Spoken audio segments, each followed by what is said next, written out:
Assalamualaikum warahmatullahi wabarakatuh. Apa kabar sahabat beriman? Selamat datang di Rahasia Kolbu.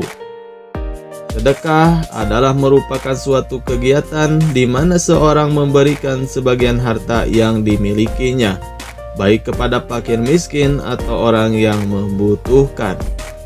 Sedekah atau sedekah ini dilakukan di luar kewajiban seseorang untuk membayar zakat dan zakat fitrah. Jadi secara umum, sedekah ini adalah mengamalkan sebagian harta di jalan Allah Subhanahu wa Ta'ala dengan niat karena Allah dan semata-mata hanya ingin mendapat ridha Allah Subhanahu wa Ta'ala. Ini merupakan perwujudan dan cerminan keimanan seseorang. Namun ada sebagian pendapat yang menerangkan bahwa sedekah ini tidak hanya berupa materi uang saja, namun segala kegiatan yang bentuknya ibadah itu dikategorikan sebagai sedekah. Prinsipnya, segala sesuatu yang didasarkan kepada pendekatan diri kepada Allah itu termasuk sedekah. Perihal sedekah harta disinggung di dalam Al-Quran surat Al-Baqarah ayat 245 yang artinya, barang siapa yang mau memberikan pinjaman kepada Allah, pinjaman yang baik, menafkahkan hartanya di jalan Allah, maka Allah akan melipat gandakan pembayaran kepadanya dengan lipat ganda yang banyak. Dan Allah menyempitkan dan melapangkan rezeki, dan kepadanya lah kamu dikembalikan. Dari ayat di atas sangat jelas sekali bahwa yang dinamakan sedekah adalah kegiatan memberikan harta kita, baik uang ataupun barang di jalan Allah, kepada yang membutuhkan, baik itu fakir miskin, keluarga, atau orang lain yang betul-betul sedang membutuhkannya.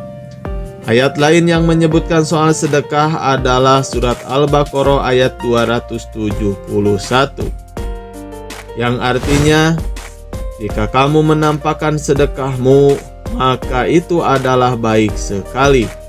Dan jika kamu menyembunyikannya dan kamu berikan kepada orang-orang miskin, maka menyembunyikan itu lebih baik bagimu. Dan Allah akan menghapuskan dari kamu sebagian kesalahan-kesalahanmu. Dan Allah mengetahui apa yang kamu kerjakan. Lalu siapakah orang yang benar-benar pantas menerima sedekah kita? Di sini kita akan bahas apa yang diterangkan oleh Ustadz Adi Hidayat dalam ceramahnya. Tapi sebelum kita bahas lebih jauh, klik dulu tombol loncengnya ya, supaya kita semua bisa beribadah bersama dengan channel ini. Mari berbagi ilmu pengetahuan dan pemahaman agar mendapatkan barokah dari Allah Subhanahu wa Ta'ala. Inilah video dengan judul Salah Ngasih Bahaya. Inilah orang yang pantas menerima sedekah kita, Ustadz Adi Hidayat. Menurut Ustadz Adi Hidayat, berdasarkan Quran surat Al-Baqarah ayat 215, terdapat 5 golongan orang yang utama menerima infak. Menurutnya, 5 golongan ini mempunyai peluang sangat besar untuk menerima infak dan sedekah kita. Allah juga mengingatkan kita dengan Quran surat Al-Baqarah ayat 267. Infakkanlah sebagian dari hasil usahamu yang baik-baik, dan sebagian dari apa yang kami keluarkan dari bumi untukmu. Janganlah kamu memilih yang buruk untuk kamu keluarkan, padahal kamu sendiri tidak mau mengambilnya, melainkan dengan memicingkan mata atau enggan terhadapnya. Dengan ayat ini, sangat jelas Allah Subhanahu wa Ta'ala memerintahkan infak dan sedekah itu harus dengan barang yang terbaik. Jangan memberikan barang yang sekiranya kita pun enggan menerima dan memakainya. Dengan ayat ini, sangat jelas Allah Subhanahu wa Ta'ala memerintahkan infak dan sedekah itu harus dengan barang yang baik. Jangan memberikan barang yang sekiranya kita pun enggan menerimanya dan memakainya. Karena hakikatnya kita memberi sesuatu itu akan kembali kepada kita sendiri. Ustadz Adi Hidayat pun menerangkan dalam ceramahnya bahwa orang yang berhak menerima infak dan sedekah kita itu diantaranya adalah: yang pertama adalah orang tua. Setiap orang tua jarang sekali meminta sesuatu kepada anaknya. Tapi sebagai anak, kita harus paham akan kebutuhan orang tua. Ingat, ketika kita masih bayi, belum bisa bicara, hanya bisa menangis. Tapi orang tua kita, mereka paham akan kebutuhan kita tanpa kita minta. Kita pun harus seperti itu, sebagaimana yang diterangkan dalam hadis Al-Bukhari.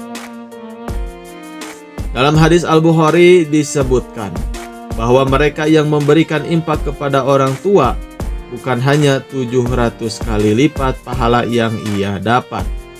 Bahkan ridho Allah turun saat itu juga.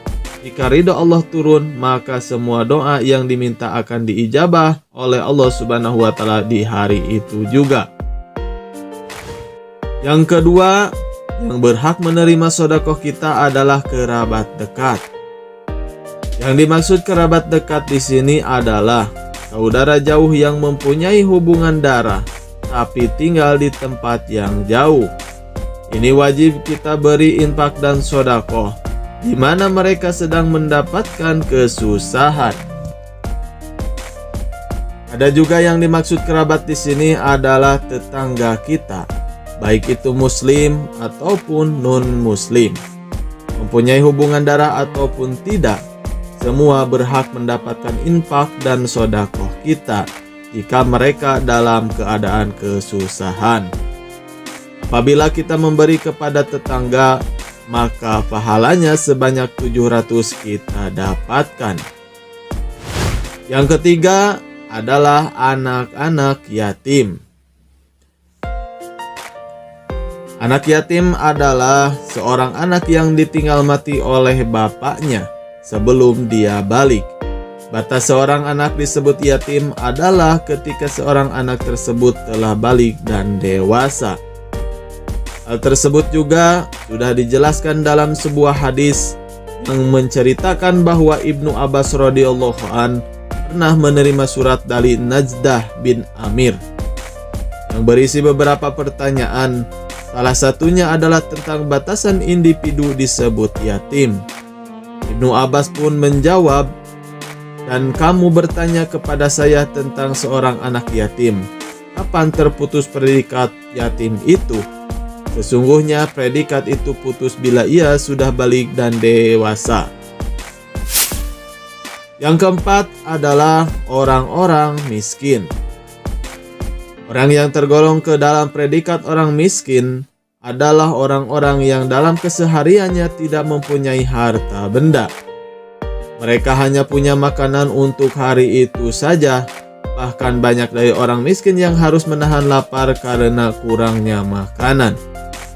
Maka orang-orang tersebut adalah orang-orang yang berhak menerima infak dan sedekah kita. Dan yang terakhir, yang berhak menerima infak dan sedekah kita adalah orang-orang yang sedang dalam perjalanan. Orang-orang yang sedang dalam perjalanan jauh, mereka mempunyai hak mendapatkan infak dan sedekah kita.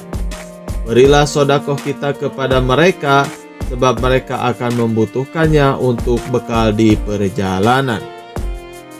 Itulah orang-orang yang pantas menerima infak dan sedekah kita. Bagaimana sahabat beriman? Semoga dapat dipahami. Sekali lagi, mari kita bangun channel Rahasia Kolbu ini dengan cara subscribe, like, share, komen, dan aktifkan tombol loncengnya. Dan jangan lupa tonton video lainnya ya. Assalamualaikum warahmatullahi wabarakatuh.